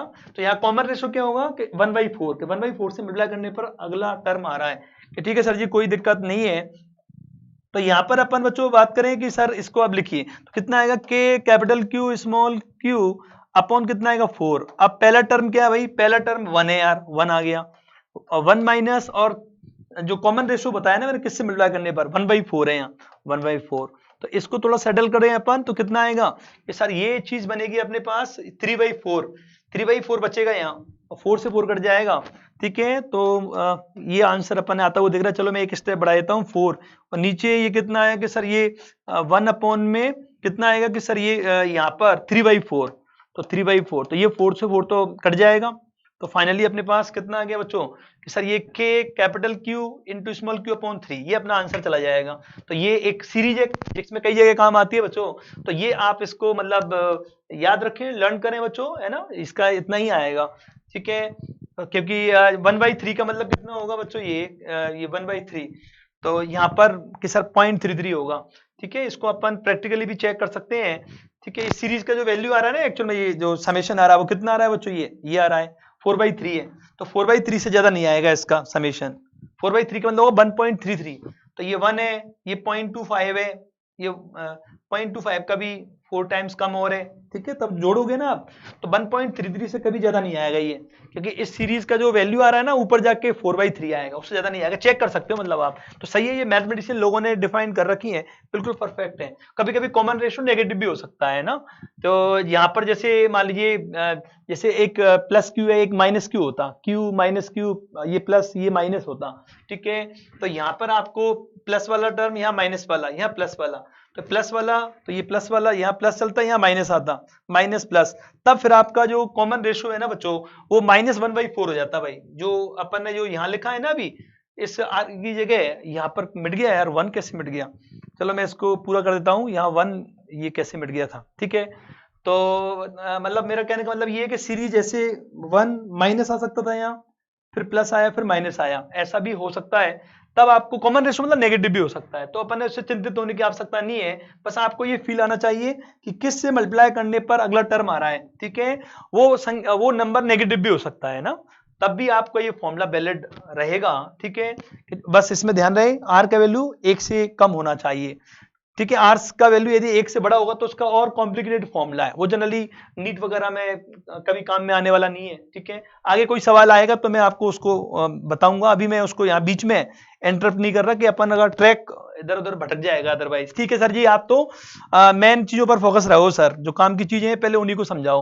तो बच्चों अपन बात करें, अगला जो अपना क्वेश्चन है कि 2 पॉइंट चार्ज है भाई, Q, M, ये Q, M, ये क्या बच्चों म्यूचुअल ग्रेविटेशनल फोर्स और जो आपका इलेक्ट्रिक फोर्स है उसके उनके अधीन, उनके अंडर में ये इक्विलिब्रियम में लिखा हुआ है, इक्विलिब्रियम में। तो बताओ भाई चार्ज का जो स्पेसिफिक चार्ज है, मतलब जिसे बोलते हैं अपन Q/M, ठीक है। चार्ज और मास का रेशियो स्पेसिफिक चार्ज भी बोलते हैं इसको, तो उसका वैल्यू कितना होगा। तो यहाँ पर अपन इसको सॉल्व करें बच्चों तो कैसे ले सकते हैं, देखो भाई। तो पहले तो यहाँ पर अपन कि ये इक्विलिब्रियम में है, इसका मतलब पहले तो कौन कौन से फोर्स लगेंगे बच्चों के, सर ये तो लगेगा अट्रैक्टिव, Fg लगेगा आपका ग्रेविटेशनल फोर्स, ये ऑलवेज अट्रैक्टिव होता है ये इस प्रकार। जबकि अपन जो आपका चार्ज Q और Q आइडेंटिकल है ना बच्चों, तो इस पर Fe जो लगेगा इलेक्ट्रोस्टैटिक फोर्स या कूलम फोर्स, वो रिपल्सिव वाला लगेगा। अब उसने बोला है कि भाई ये जो मतलब इक्विलिब्रियम का मतलब होता है नेट फोर्स 0 होना, तो इस पे भी नेट 0, उस पे भी नेट 0, तो इन दोनों को बराबर कर दो या इन दोनों को बराबर, एक ही बात है। कुल मिला के हमें काम क्या करना होगा कि सर हमें काम करना होगा दोनों को जो Fe और Fg का वैल्यू बराबर करना होगा। तो बराबर क्या करेंगे अपन कि सर ये आएगा अपने पास K Q into Q upon distance अपन ने R ले रखी है, ये कितना आएगा कि सर ये जो ग्रेविटेशनल फोर्स होता है उसका जो फॉर्मूला होता है बच्चों वो कितना होता है कि sir capital G m1 m2 upon r square होता है, पर यह मास बराबर माना है, आइडेंटिकल है ना, इसलिए तो G m1 m2 upon r square, तो यहां से अपन r स्क्वायर तो कट जाएगा बच्चों। तो यहां पर कितना आएगा कि sir Q square upon m square equal to कितना आएगा कि सर ये आएगा अपने पास m स्क्वायर, सॉरी यहां पर क्या आएगा बच्चों, ये क्या बचा कि sir Q square upon m square ले लिया आपने, तो G/K बचेगा ना बच्चों, कितना आएगा सर G अपॉन K आता हुआ दिख रहा है ये, ठीक है। क्योंकि ये इधर लेके K को अपन इधर भेज दिया कि ठीक है सर जी। तो कितना आ गया बच्चों कि सर Q/M का जो वैल्यू है स्क्वायर रूट ऑफ G/K आएगा भाई, G/K, और G का वैल्यू कैपिटल G का वैल्यू इसे बोलते हैं ग्रेविटेशनल कांस्टेंट, वो कितना होता है 6.67 इंटू 10⁻⁴ कि सर -11 होता है भाई, है ना। और ये कितना आएगा, के का वैल्यू 9 × 10⁹ ये। तो इसको अपन बच्चों थोड़ा सा मतलब सॉल्व कर सकते हैं आगे, ठीक है। तो इतना ये वैल्यू आएगा, तो ये सेटल करेंगे लगभग, तो कितना आएगा अप्रोक्सीमेट, क्योंकि ये अपने पास 2/3 के अप्रोच आएगा। ये कितना होगा बच्चों, कि 6 मान लो इसे 9, तो 2/3, तो करीब करीब ये 2/3 कितना 0.66 है ना, 0.7 के आसपास आएगा ये। 0.7 का स्क्वायर रूट लेंगे तो करीब आएगा वो 0.7 का, ये आएगा करीब 0.85 के आसपास आएगा। तो आप ये सॉल्व कर लेना, और जब इनको सेटल करेंगे अपन 10⁻⁻20 का स्क्वायर रूट लेंगे तो -10 ये आएगा इस तरह का, इतना आएगा ये स्पेसिफिक चार्ज। तो ये आएगा कूलोम पर मीटर, है ना, क्योंकि नहीं सॉरी कूलोम पर किग्रा, है ना, बिकॉज ये कूलोम में है और ये अपन ने किलोग्राम में। तो ये अप्रोक्सीमेट इतना आएगा, वो आप सेटल कर लेना, अप्रोक्सीमेट कैलकुलेशन कर सकते हो। ठीक है सर जी, कोई दिक्कत नहीं है, ठीक है। कैलकुलेशन थोड़ा ठीक ठाक होनी चाहिए आप लोग ही, उससे समय बचेगा, ठीक है। तो अपना अपना वो स्पीड है, ठीक है, तो आप लोग उसको इम्प्रूव करते रहें कि सर ठीक है जी कर लेंगे सर ये। अच्छा, इसको एक बात और एक्स्ट्रा अपन बात करना चाहें इसमें, सर इक्विलिब्रियम में थे, इसमें आर स्क्वायर का रोल नहीं है, तो इसे अपन क्या बोलेंगे, न्यूट्रल इक्विलिब्रियम। 3 तरह का इक्विलिब्रियम होता है, स्टेबल इक्विलिब्रियम, अनस्टेबल और न्यूट्रल। इसको न्यूट्रल इसलिए बोलेंगे कि यदि Q और M का वैल्यू अपन ने ऐसा सेट कर दिया कि ये बराबर हो रहे हैं, तो R का तो कोई रोल ही नहीं है ना। जबकि अनस्टेबल में क्या होता है, यदि R को डिस्टर्ब करते हैं तो सिस्टम बहुत ज्यादा डिस्टर्ब हो जाता है, ठीक है। और स्टेबल इक्विलिब्रियम में क्या होता है, R को कम या ज्यादा करते हैं तो उसमें वो वहां पर ऑसिलेशन स्टार्ट हो जाते हैं। यहाँ पर क्या होगा, अपन थोड़ा डिस्टर्ब कर देंगे तो यहाँ पे भी रेस्ट पर चाहिए, थोड़ा सा पास में लाएंगे तो वहां पर भी रेस्ट पर होंगे, दूर कर देंगे तब भी रेस्ट पर रहेंगे, क्यों, आर का कोई रोल ही नहीं है ना, इसलिए। तो इसे क्या बोलेंगे अपन कि सर कौन से टाइप का ये इक्विलिब्रियम है, तो इसको बोलेंगे अपन कौन सा बच्चों, इसे कहेंगे अपन न्यूट्रल इक्विलिब्रियम। इससे पूछता है भाई देवे कि ये किस टाइप का इक्विलिब्रियम है, तो ये इसे कहेंगे अपन न्यूट्रल इक्विलिब्रियम। ये अपन ने एक्स्ट्रा अपन ने चीज को समझ लिया यहाँ पर कि ठीक है सर जी। आगे आएगा फिजिक्स में, तो फिजिक्स में तो क्या होता है, आसपास की बातें भी होती रहती हैं, जैसे यहाँ पर ग्रेविटेशनल फोर्स की बात हो गई, न्यूट्रल इक्विलिब्रियम की बात हो गई। तो ये एक फिजिक्स का आनंद है बच्चों, चीजें जुड़ने लग जाती हैं, मतलब है ना। तो जिन बच्चों के थोड़े से वीक हैं 11th वगैरह के कॉन्सेप्ट, वो चिंतित ना हो, 11th का भी चीजें आपको मतलब बहुत बढ़िया से आपके सामने आएंगी बच्चों, ठीक है। पूरा कंप्लीट फिजिक्स मैं डील करता रहा हूं और आगे भी डील करूंगा बच्चों, ठीक है सर जी। अब इसमें क्या भाई कि इसने ये बताया कि ये कैपिटल Q चार्ज है, उसको कैसे डिस्ट्रीब्यूट करें अपन, ताकि इनके बीच जो फोर्स है इलेक्ट्रिक फोर्स वो मैक्सिमम लगे, ठीक है। तो उनको कैसे डिस्ट्रीब्यूट करना चाहिए ये पूछ रहा है तरीका। तो इसमें कि सर कैसे डील करेंगे अपन, तो बच्चों देखो, तो मान लीजिए अपन कि सर जी यहां पर अपन ऐसा मान के चल लेते हैं कि माना इसको दिया चार्ज कितना, x दे दिया, मान लीजिए x, इसको रिमेनिंग इसको देना पड़ेगा Q - x देना पड़ेगा। तो ये एक दूसरे को ऐसे रिपेल करेंगे, बिल्कुल सर जी रिपेल करेंगे अपन, और इनके बीच का डिस्टेंस अपन ने r मान लेते हैं ये, ठीक है। तो इसमें बच्चों ये अपन ने इन दोनों को बांटना है, ठीक है सर जी।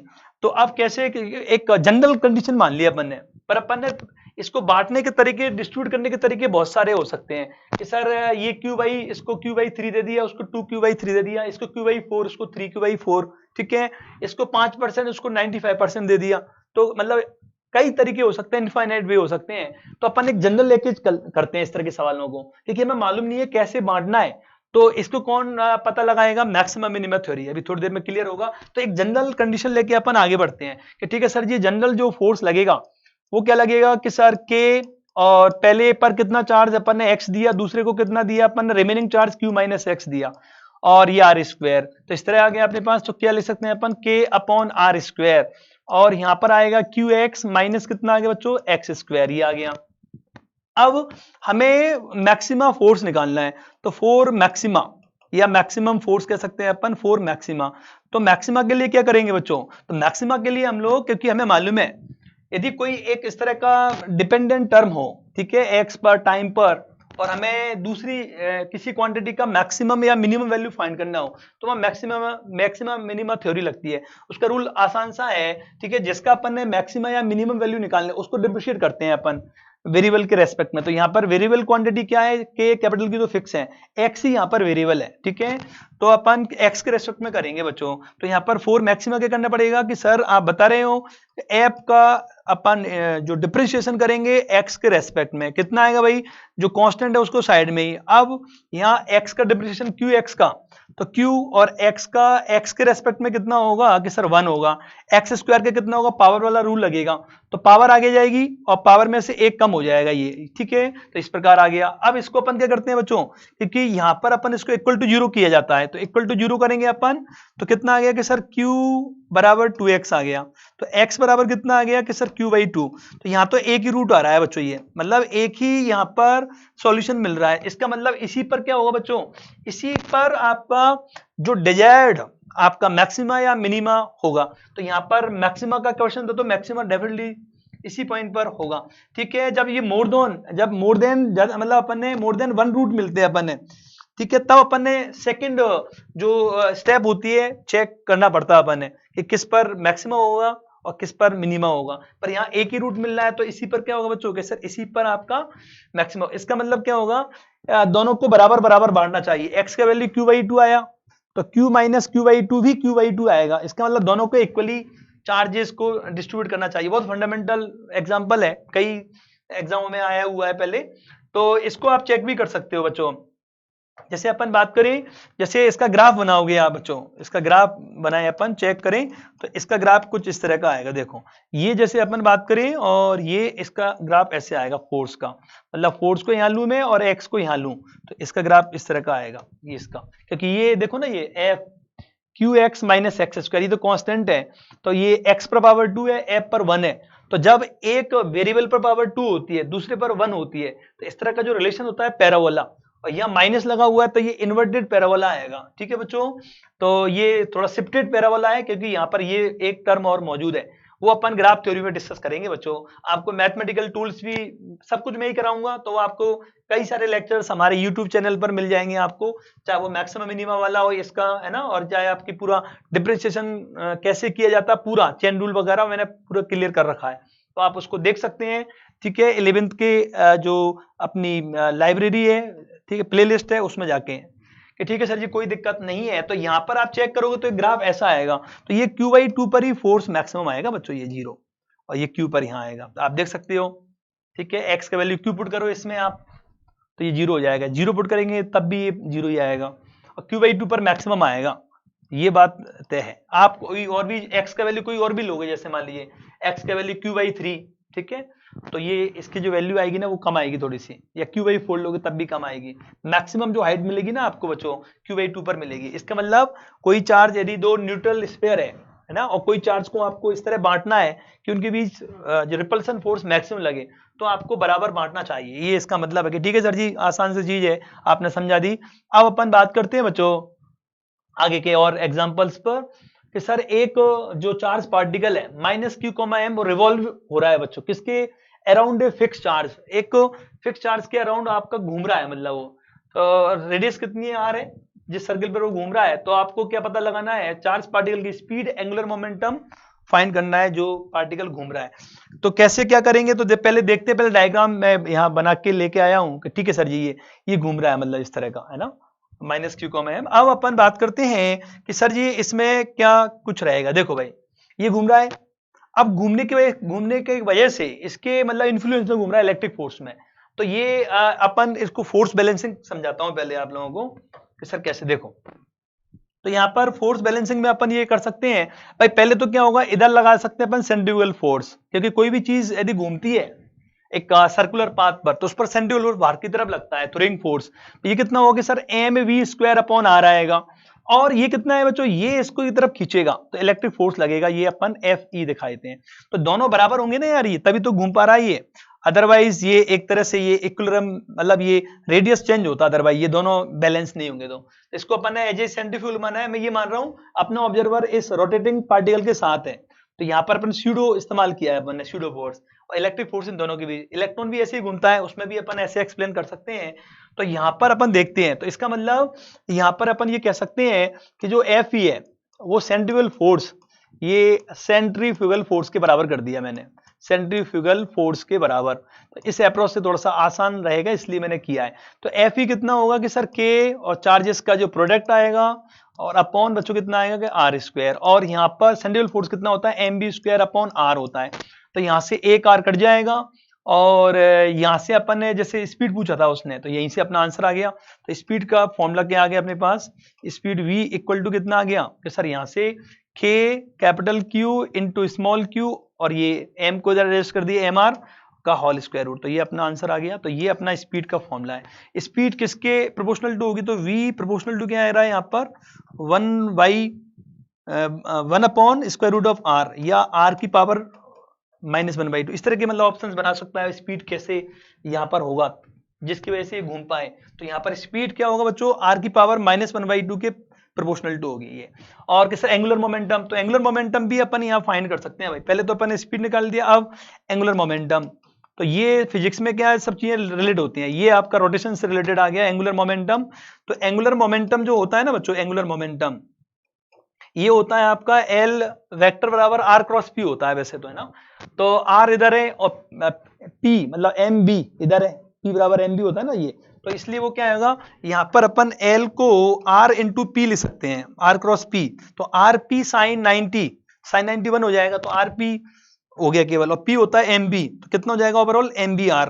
तो फाइनली कितना आएगा m, और v का फॉर्मूला ये रहा अपने पास कि सर आपने ये लिखा हुआ है।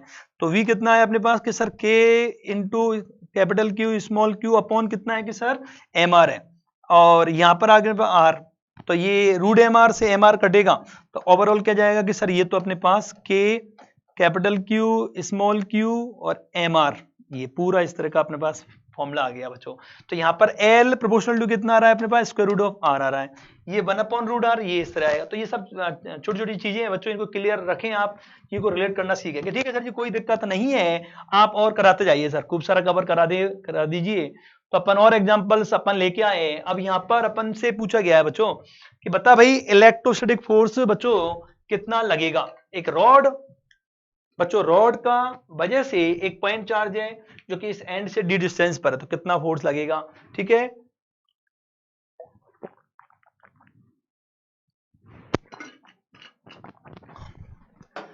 हाँ बच्चों, तो यहां पर अपन बात करके सर जी इसे कैसे करेंगे, जैसे कि मैंने आपको बताया था कि ये जो कूलॉम्स लॉ होता है बच्चों वो पॉइंट चार्ज के लिए एप्लीकेबल है। अब ये तो पॉइंट चार्ज, ये पॉइंट चार्ज थोड़ी है यार, तो इसका मतलब हमें क्या करना पड़ेगा, मैंने बताया ना आपको इंटीग्रेशन की हेल्प लेनी पड़ेगी ना। तो यही तो है फिजिक्स में, आपको हर सवाल से कुछ ना कुछ सीखने को मिल सकता है बच्चों। तो आप सवालों पर काफी अच्छी पकड़ रखें आप, है ना, खूब प्रैक्टिस किया करो भाई, तो आपको दिक्कत नहीं आने वाली है। और टूल्स वगैरह मैं आप लोगों को प्रोवाइड कर दूंगा, ठीक है, अपनी तरफ से कुछ यूट्यूब चैनल पर, हमारे ऐप पर, है ना, मिला जुला के मैं आपको प्रोवाइड कर दूंगा कंप्लीटली, है ना। तो आप लोग है ना हमारे ऐप को भी ज्वाइन कर सकते हो, डाउनलोड कर सकते हो गूगल प्ले स्टोर पर जाके, ठीक है, नीट विजन के नाम से, जिसमें डॉक्टर लोग जो स्टेथोस्कोप इस्तेमाल करते हैं बच्चों, वो आपको साइन वाला हमारा ऐप है उसको आप डाउनलोड कर सकते हैं और उसको ज्वाइन करेंगे आप। तो हमने बहुत ही अफोर्डेबल फीस में कोर्स को लॉन्च किया हुआ है। 1 जनवरी से ये स्टार्ट हो रहा है हमारा प्रोग्राम, 4 मंथ का प्रोग्राम है, उसमें कंप्लीट नीट हम लोग कंप्लीट करा देंगे, बिकॉज ये स्लाइड की हेल्प से हम लोग तेजी से करा पाएंगे ना, तो उसका प्लान किया हुआ है।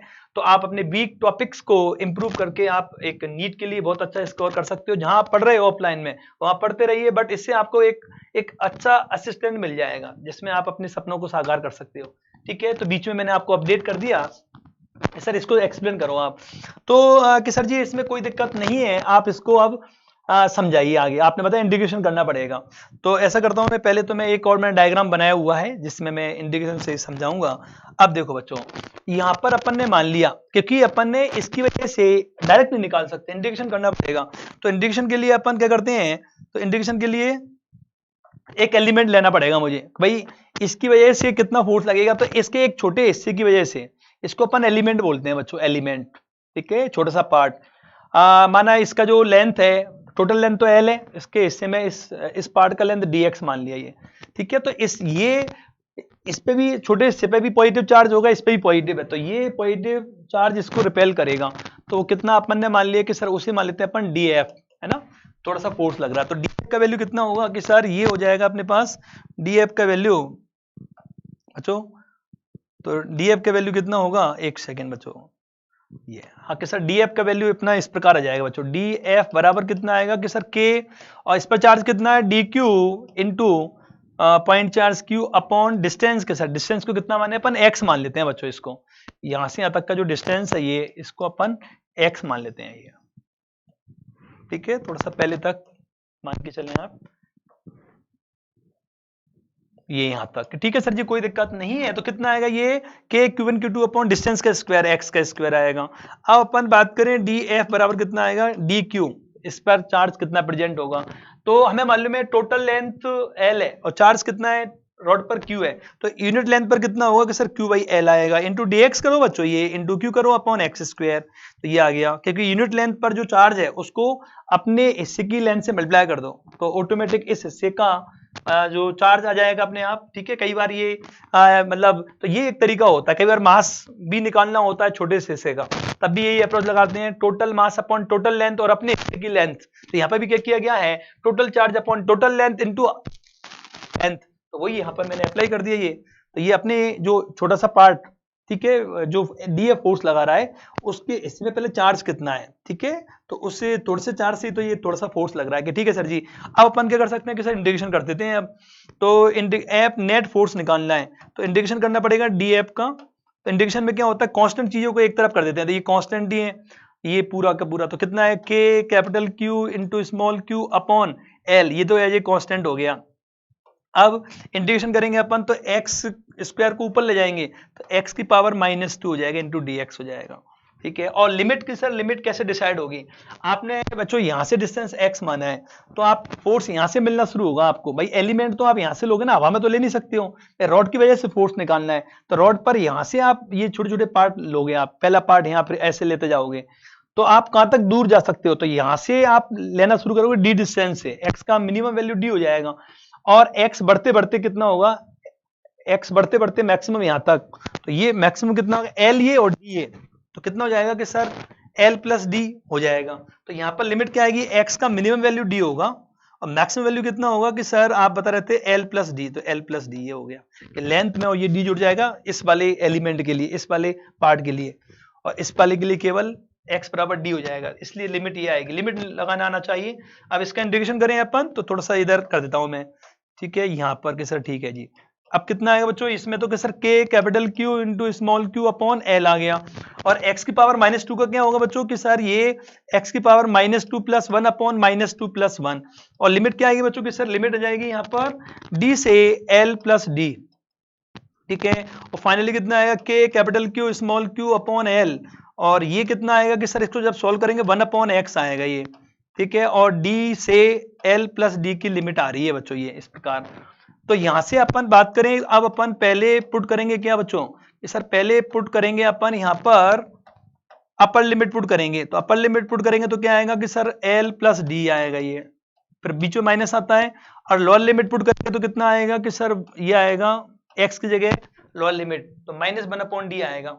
तो अपर लिमिट वाले पार्ट में से लोअर लिमिट वाले पार्ट को अपन ने घटा दिया, तो फाइनली अपन ने क्या आता हुआ दिख रहा है बच्चों यहाँ पर, तो यहाँ पर बच्चों मैं थोड़ा सा कर देता हूँ f बराबर, यहाँ पर अपन बात करें तो एक ये चीज तो यूजुअल है k capital Q in small q upon कितना आएगा l, और यहाँ पर क्या आ गया बच्चों कि सर यहाँ पर आएगा अपना माइनस माइनस प्लस हो जाएगा, तो 1 अपॉन डी में से 1 अपॉन l प्लस डी घटेगा बच्चों ये, हाँ सर जी बिल्कुल। तो इसमें कितना आएगा कि सर f बराबर, जब एलसीएम लेंगे ना अपन बच्चों, ये थोड़ा सा कैलकुलेशन हम लोग खुद से भी कर सकते हैं बच्चों, तो ये कितना आएगा कि sir d into L plus D ये आया, ठीक है। और यहां से अपन जब जो आएगा बच्चों यहाँ पर ऊपर, तो यहाँ l प्लस डी में से d घटेगा तो केवल l बचेगा ना यहाँ पर एलसीएम लेने के बाद, तो यहां से क्या होगा बच्चों l से l कट जाएगा यार बच्चों ये, तो फाइनली अपना आंसर क्या आ गया, यहाँ पर आंसर आ गया k capital Q into small q upon बच्चों d into d plus L कर देते हैं, l प्लस डी को अपन d प्लस एल भी कर सकते हैं, तो ये अपना आंसर आ गया। तो इसमें अपन ने इंटीग्रेशन का उपयोग किया है बच्चों, तो इंटीग्रेशन और जो डिफरेंशिएशन को काफी मतलब क्लियर होना चाहिए चीजें, तो ये अपना फाइनल आंसर जाएगा ये, ठीक है। कैसे क्या एलिमेंट लेते हैं, फिजिक्स में मतलब ढेरों क्वेश्चंस आते हैं बच्चों, इस तरह का एलिमेंट लेना, मैक्सिमम मिनिमा निकालना, तो ये सब छोटे छोटे टूल्स से अपने क्लियर होंगे तो आपको फिजिक्स में कोई दिक्कत नहीं आने वाली है, ठीक है। तो इसको आप एक प्रॉपर वे में इंटीग्रेशन आपको आना चाहिए, ठीक है, टूल्स आप समझ लेना, और मेरे और भी वीडियो अवेलेबल हो जाएंगे आप लोगों को कि ठीक है सर जी। अब अपन बात करें अगले क्वेश्चन की तरफ, तो अगला क्वेश्चन में क्या है कि सर देखो बताइए आप, तो यहाँ पर बच्चों में पूछा गया कि भाई 2 पॉइंट चार्ज है ना, पहले वो r डिस्टेंस पर थे वैक्यूम में, ठीक है, अब उनको क्या कर दिया एप्सिलॉन r बराबर 4, मतलब एक डाइलेक्ट्रिक लिक्विड में उनको डुबो दिया, फिर भी उन पर क्या होता है बच्चों जो सेम मैग्नीट्यूड का फोर्स वो एक्सपीरियंस करते हैं। तो नई डिस्टेंस बतानी है तो आप समझ गए होंगे कि सर ये आसान सा लग रहा है, बिकॉज फोर्स आपको बराबर रखना है। देखो बच्चों, पहले तो ये वैक्यूम एयर में है, तब अपन क्या लिखेंगे कि सर जी, तब तो अपन लिखेंगे बच्चों एफ बराबर कि सर के Q1 Q2 अपॉन क्या आएगा बच्चों कि सर आर स्क्वायर आएगा। ये तो आगे वैसा वैक्यूम में। अब अदर मीडियम की बात हो रही है तो हमें मालूम है अदर मीडियम में एप्सिलॉन आर से डिवाइड करना होता है, एफ अपॉन एप्सिलॉन आर ये करना होता है, ठीक है।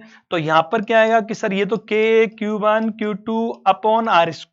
अब क्योंकि उसने बोला है कि भाई डिस्टेंस को अब चेंज कर दिया गया, देखो यहां पर अपन ऐसा समझिए, ये अपन ने नई डिस्टेंस पूछा है, फोर्स उतना ही है, या तो फोर्स कम हो जाता था बच्चों, ठीक है। तो इसका जो मैग्नीट्यूड है, ठीक है, इसको मैं थोड़ा सा और अपन यहाँ पर ये किया है मीडियम, तो या तो मुझे आर डैश का स्क्वायर ऐसे कर देता हूं मैं, आर डैश का स्क्वायर ये, ठीक है, और 1/4 ये कर सकते हैं अपन अदर मीडियम में, ठीक है। तो ये अपने पास जो फोर्स था पहले, ठीक है, होता मतलब एयर में कितना होता है, ये के Q1 Q2 upon are dash square होता यदि एयर में होते, बट यहाँ पर एप्सिलॉन आर टाइम्स कम हो गया। एप्सिलॉन आर का वैल्यू कितना है कि सर 4 है, तो 4 टाइम्स कम हो जाएगा इसके अंदर, बट ये दोनों बराबर है उसने बोल रखा है, ठीक है बच्चों। तो दोनों बराबर है तो दोनों को बराबर कर देते हैं अपन, है क्या उसमें यार, तो ये चीजें तो न्यूमरेटर एक जैसा है, तो ये दोनों चीजें भी बराबर होनी चाहिए। तो कितना आएगा बच्चों, देयरफॉर हम लोग कह सकते हैं कि यहाँ पर ये आर डैश बच्चों, यहाँ पर एक सेकेंड कि सर आर डैश जो स्क्वायर है बच्चों, ये इनटू कितना आएगा 4 बराबर कितना आएगा अपने पास आर स्क्वायर। तो फाइनली अपन डिवाइड करेंगे ना यार ये बच्चों, तो आर डैश का वैल्यू कितना आएगा, आर डैश स्क्वायर का वैल्यू आएगा R square upon 4, square root लेंगे तो r/2 बचेगा, ये r/2। तो इस तरह का तो बेसिक क्वेश्चंस हैं, तो पहले आप एक बार लगा दो कि एयर में इतना आ गया, अदर नई डिस्टेंस आर डैश मानते हुए के Q1 Q2 upon are dash square, और वो उसका डायलेक्ट्रिक अपन ने 4 दे रखा है ये वाला वैल्यू, तो अपन ने ये इससे डिवाइड कर दिया, फिर दोनों को बराबर कर दिया, ठीक है। बराबर करेंगे तो अपन मालूम है ये चीजें बराबर दे रखी है उसने, तो ये चीज एक जैसी है तो नीचे की चीज भी एक जैसी होनी चाहिए भाई, तो इनको बराबर कर दिया कॉमन सेंस से कि ठीक है सर जी कोई दिक्कत नहीं है। तो इस तरह के मतलब फंडामेंटल और जो आसान से क्वेश्चंस भी बच्चों नीट वगैरह में पूछे जा रहे हैं, इसलिए आपको हर तरह के क्वेश्चंस आने चाहिए, ऐसा नहीं कि सभी इंटीग्रेशन और डिफरेंशिएशन वाले पूछे जाते हों। तो इसमें अब जो सवाल है बच्चों अपना, उसमें ये पूछा गया है कि भाई यहाँ पर एक कैपिटल जो आइडेंटिकल चार्जेस हैं 4, ठीक है, वो वर्टिसेस ऑफ रेगुलर पेंटागन के 4 वर्टेक्स पर उनको रख दिया गया है, और सेंटर पर क्या है बच्चों, यहाँ पर लिखा हुआ कि सेंटर पर चार्ज प्रेजेंट है छोटा q, ए पॉइंट चार्ज स्मॉल q, तो बताओ उस पर रिजल्टेंट फोर्स कितना होगा। तो जैसे कि यहाँ पर अपन जाने, अब ये डायग्राम बना हुआ है, तो चार चार्ज रखे हुए हैं, ये सेंटर पर है, तो इनकी वजह से इस पर कितना फोर्स लगेगा। तो इसको हम लोग स्प्लिट मेथड से इस तरह के सवालों को कर सकते हैं। यदि कोई रेगुलर इस तरह का कोई पॉलीगन है और एक आध कोने को छोड़ के सब जगह चार्ज प्रेजेंट हो, तो ये स्प्लिट मेथड काम आ सकता है कि सर ये क्या होता है। तो इस एग्जांपल से मैं उसको क्लियर करता हूं बच्चों। यहाँ पर कुछ नहीं है तो जीरो चार्ज मान सकते हैं ना अपन बच्चों, जीरो अब जीरो है तो इसको मैं प्लस क्यू और माइनस क्यू का कॉम्बिनेशन मान सकता हूं, मतलब यहाँ जितना पॉजिटिव चार्ज बैठा हुआ है उतना ही नेगेटिव चार्ज बैठा हुआ मान लो, तो दोनों का समेशन जीरो ही आएगा ना यार, कुछ भी नहीं है मतलब जीरो चार्ज है, तो ऐसा मान सकते हैं। इससे क्या फायदा होगा, ये देखो क्यू क्यू क्यू, ये पांचों एक जैसे हो गए, पांचों ये एक तरह से। अब इसको अपन थोड़ा सा इसको अपन अलग सोच रहे हैं अभी, है ना, ये दोनों कॉम्बिनेशन मान लिए पहले अपन ने, अब ये और ये सब ये जो है पांचों, अब तो इनकी वजह से इस पर जो फोर्स लगेगा वो आपका बच्चों मतलब इस तरह इक्वल लगेगा, और इस तरह लगेगा कि वो आपस में कैंसिल आउट हो जाएंगे, क्योंकि ये सिमेट्रिक पोजीशंस पर हैं क्यू क्यू क्यू।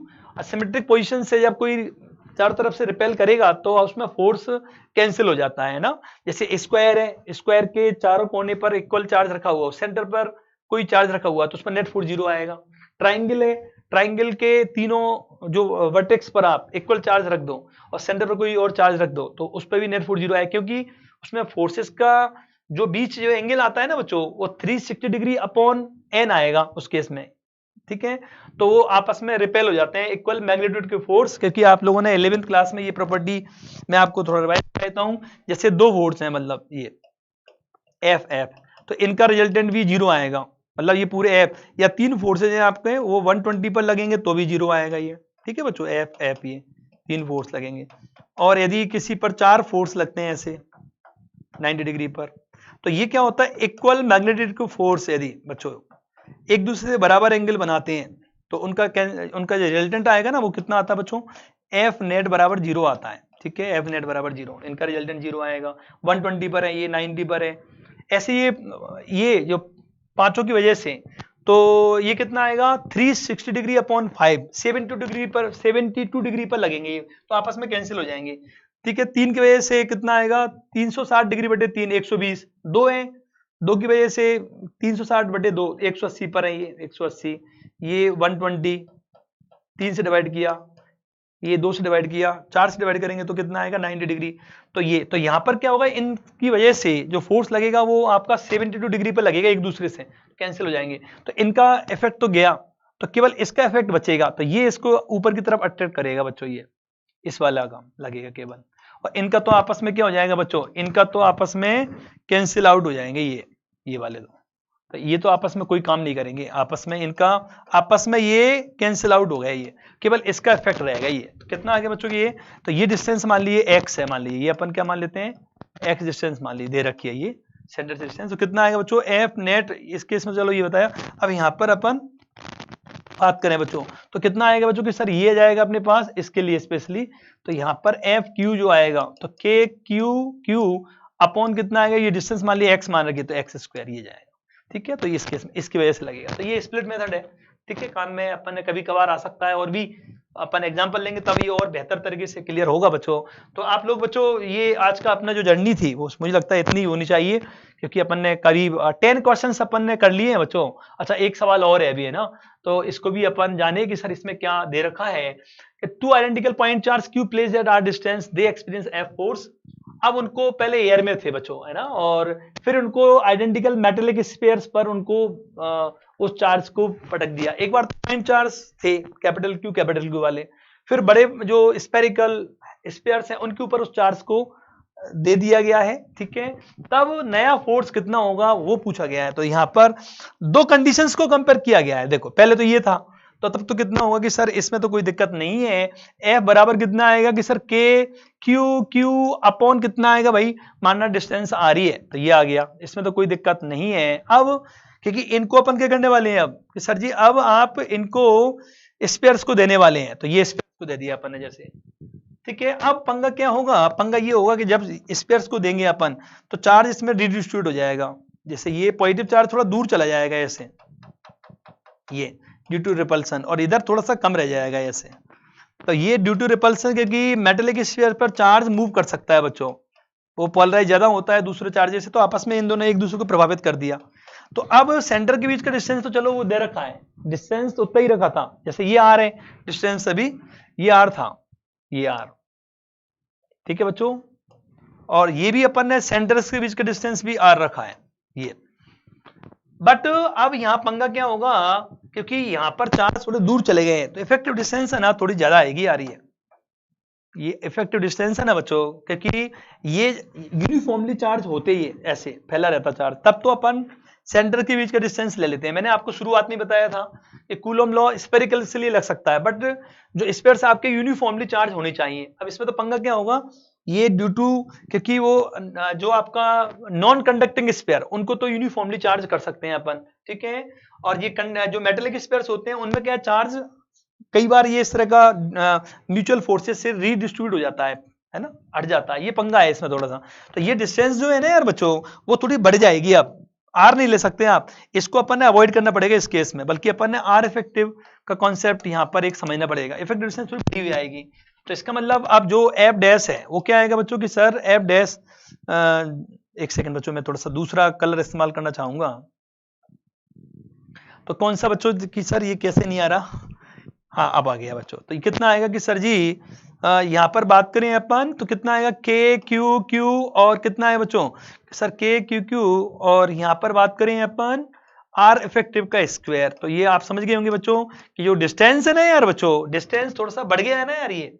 ठीक है, तो आर इफेक्टिव आपका ज्यादा है किससे, आर से, तो जो फोर्स है नया फोर्स वो क्या होगा, कम हो जाएगा। तो ये इस समय मान लीजिए फोर्स एफ है, अब इस समय क्या होगा, दूरी बढ़ गई ना यार, तो ये क्या होगा, कम हो जाएगा। कॉमन सेंस से भी कर सकते हैं भाई, तो ये इसका मतलब है बच्चों। तो ये अपना बच्चों पूरा जो आज का जो टारगेट था करीब 10 क्वेश्चंस अपन ने कर लिए हैं बच्चों, और थ्योरी के साथ किए हैं, और कुछ थ्योरी में कोई पॉइंट अपन ने छोड़ा नहीं है।